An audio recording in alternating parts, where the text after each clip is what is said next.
शाह की शुरू हुई सियासी अग्नि परीक्षा, संकट में लोकसभा सदस्यता, सांसद कोर्ट में अमित शाह लगाएंगे हाजिरी, मंत्री जी मांगेंगे माफी। नमस्कार, मेरा नाम है राज के वर्मा और आप देख रहे हैं रिपोर्टर जी। पहला सवाल, क्या केंद्रीय गृह मंत्री अमित शाह की संसदीय सदस्यता चली जाएगी? आखिर उस कोर्ट में ऐसा क्या हो गया जिसको लेकर के मोदी और शाह परेशान हो गए? दूसरा सवाल, आखिर अमित शाह के खिलाफ कोर्ट ऐसा कौन सा फैसला देने जा रहा है जिसकी बुनियाद पर उनकी लोकसभा सदस्यता चली जाएगी? तीसरा सवाल, क्या राहुल गांधी के साथ में जो कुछ बीजेपी ने किया, जिस पर कोर्ट का फैसला आया और फिर लोकसभा के स्पीकर ने तत्काल प्रभाव से उनकी सदस्यता रद्द कर दी, क्या वही अब अमित शाह के साथ में होगा? यह तीसरा सवाल अब अहम हो गया है। बस समझिए, कुर्सी दांव पर लगी है। दोस्तों, अब आप सोच रहे होंगे ऐसा मैं क्यों कह रहा हूं। 23 जनवरी को आखिर ऐसा क्या हुआ जिसकी बुनियाद पर मोदी और शाह इतनी चिंता में दिखाई दे रहे हैं कि मानो अभी से अमित शाह की सदस्यता चली गई। चलिए चौथे सवाल पर चलते हैं। अगर अमित शाह के लोकसभा की सदस्यता गई तो फिर इसका प्रभाव केंद्र के एनडीए की मोदी सरकार पर क्या पड़ेगा? प्रधानमंत्री मोदी के लिए इसका क्या सेटबैक होगा, यह देखना बेहद महत्वपूर्ण होगा। पांचवा सवाल, क्या राहुल गांधी ने जितना झेला उससे ज्यादा अब केंद्रीय गृह मंत्री अमित शाह को झेलना पड़ेगा? यह सवाल भी बहुत अहम और बहुत संवेदनशील है।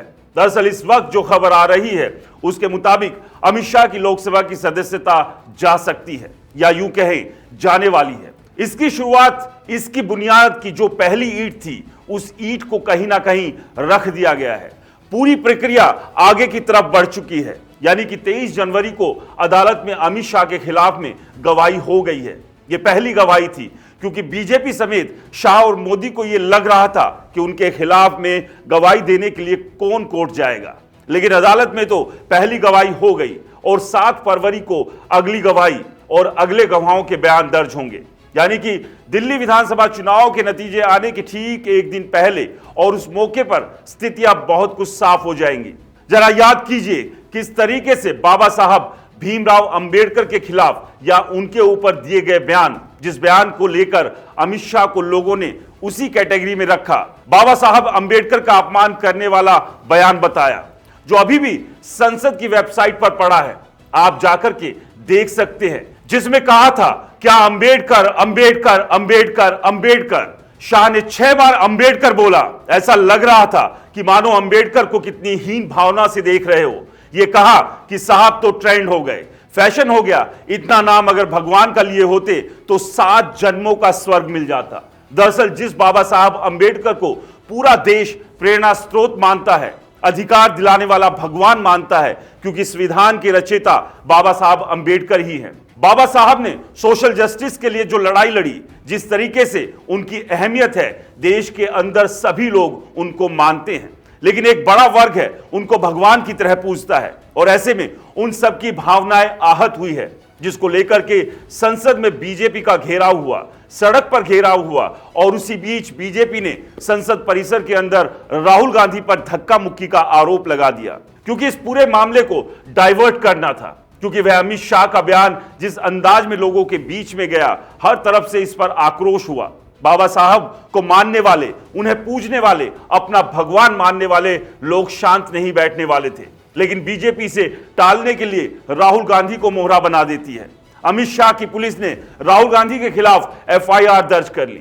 अभी तक अमित शाह की पुलिस ने सीसीटीवी कैमरेज की फुटेज को रिलीज नहीं किया, क्योंकि सीसीटीवी फुटेज तो पुलिस संसद से लेकर गई होगी। लेकिन उससे बड़ी हैरानी की बात तब हुई जब राहुल गांधी पर बीजेपी ने आरोप लगाया कि साहब इन्होंने धक्का मुक्की की, सुपरमैन बन गए, बीजेपी के 6 सांसदों को गिराया। बताइए भला, इंतहा तो तब हो गई जब बीजेपी की एक महिला सांसद आकर के संसद के भीतर इस बात को कहती है कि साहब राहुल गांधी मेरे इतने नजदीक आ गए कि मैं असहज हो गई। शायद मैं जो शब्द इस्तेमाल करने जा रहा हूं उससे आपत्ति हो सकती है कि साहब ये तो नीचता की हद होती है। कितना शर्मनाक है, जिस संसद को बीजेपी पूजती है, मंदिर कहती है, उस मंदिर के भीतर ये कैसा षड्यंत्र है। क्या आप इस बात को मान सकते हैं? दर्शकों जरा सोच कर देखिए यह कितनी शर्मनाक है। मैं दावे के साथ कहता हूं, अगर राहुल गांधी ने ऐसा किया है तो आपको पब्लिक में फुटेज जारी करना चाहिए। बीजेपी को जल्द से जल्द उस फुटेज को जनता के बीच रखना चाहिए। आप सोचिए, थोड़ी देर के लिए संसद के भीतर जहां चप्पे चप्पे पर सीसीटीवी कैमरे लगे हैं और वह भी एक सांसद, वह भी एक महिला सांसद, क्या राहुल गांधी नेता प्रतिपक्ष उस जगह पर कुछ ऐसा करेंगे जिससे किसी महिला सांसद को असहज महसूस करना पड़े? और अगर ऐसा हुआ था तो क्यों नहीं सीसीटीवी फुटेज जारी किया गया? यह तो मौजूदा वक्त की सरकार और लोकसभा स्पीकर का कैरेक्टर जस्टिफाई करता है। दर्शकों, यह सवाल मैं आपसे कर रहा हूं। अमित शाह का मामला उत्तर प्रदेश के सुल्तानपुर कोर्ट में पहुंचा। 23 जनवरी को पहली गवाही हो गई और माना जा रहा था कि उनके खिलाफ कोई गवाही नहीं देगा। 7 फरवरी को दूसरे बयानों के गवाहों के बयान दर्ज हो जाएंगे। ऐसी स्थिति में अब कहा जा रहा है कि साहब उनकी सदस्यता तो मानो चली गई। अमित शाह अपनी सदस्यता नहीं बचा पाएंगे, क्योंकि अगर इस मैटर में उतना दम नहीं होता शायद कोर्ट उसे मेरिट पर स्वीकार नहीं करता सुनने के लिए। अमित शाह द्वारा जिस तरीके से बाबा साहब का अपमान किया गया, जिस तरीके से पूरा मामला हंगामे की शक्ल में तब्दील हुआ, दरअसल याचिका करता है राम खेलावन, जो धमोर थाना क्षेत्र के बन्नेरपुर सरिया के निवासी हैं, जिनके वकील हैं जयप्रकाश। उनके माध्यम से याचिका उन्होंने दायर की थी।